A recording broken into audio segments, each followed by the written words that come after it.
there has been a relaxation of the norms, but in general, the banking system uh, is going through a phase of risk aversion. So liquidity in general has been tight.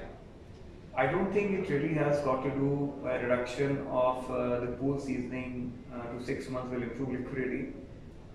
In general, liquidity continues to be tight. Even the government's recent scheme of the partial credit guarantee, which has been ushered in, while there have been sanctions, but there have been zero drawdowns.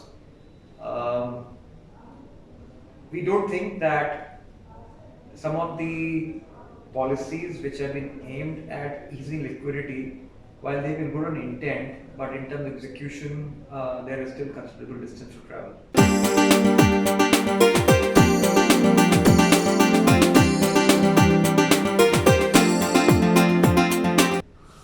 I think the current flavor of the season obviously is within liquidity there are three types of issues. One is supply of liquidity, second very clearly is cost of liquidity, and third is structure of liquidity. Especially if we look at mortgages, it's a long cycle business.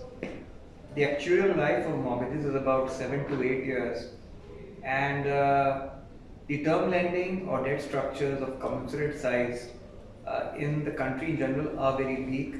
So this sector by nature is prone to ALM mismatches. Bridging them through structural liability is certainly very important. And in the current environment, the elevated cost of funds should come down, and because of risk aversion from the banks, the cost of funds continues to remain high despite the repo rate having been slashed down by 135 basis points. On the contrary, I would feel that there is a sectoral divergence between repo rates and the borrowing cost for the HFCs in the current market conditions.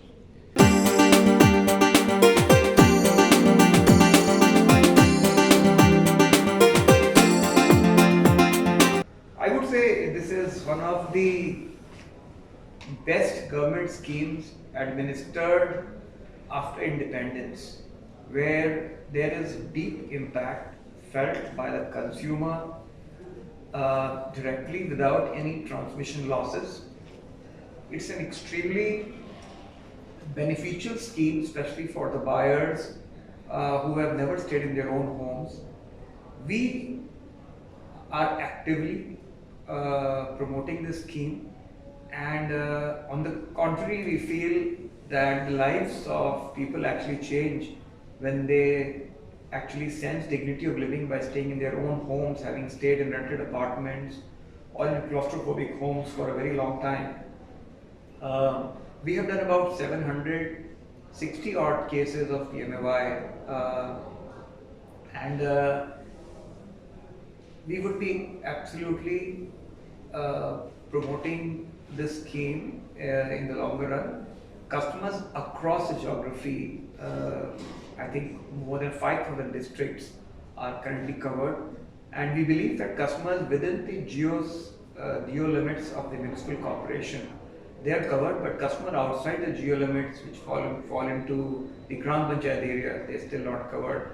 Having said that, about 60% of our customers are eligible under the scheme. It's a different issue that they may not apply all of them, but certainly they are eligible for this scheme.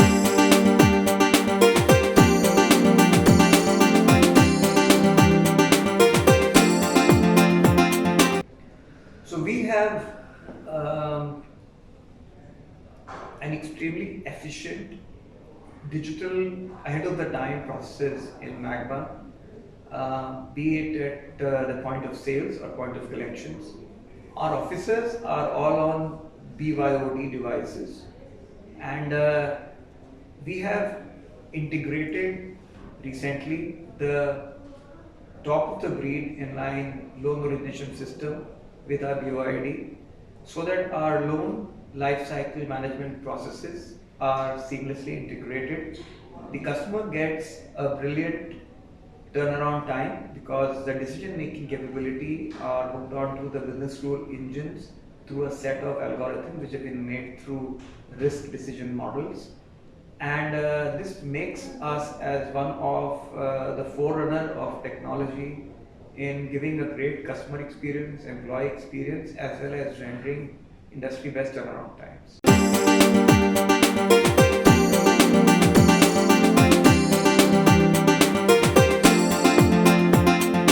We are launching our digital loan origination, which is hooked on to the front end BYOD devices of our frontline team.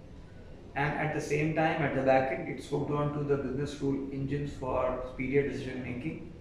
And we expect to completely integrate also our channel partners and various other portals or other API fetches, which will give us data, and just continue our journey from which we just embarked on right now. So we actually use the for a credit decision model the binary logistics regression techniques, and this is the first step normally you take when you go digital, and this helps in decision making. But as we progress and there are more data points, and the data points are available through various API integration through live data sources, we will use structured and unstructured data and maybe AI at a later stage. But certainly, the journey of scoring and statistical sciences and regression techniques have been applied in our current business models.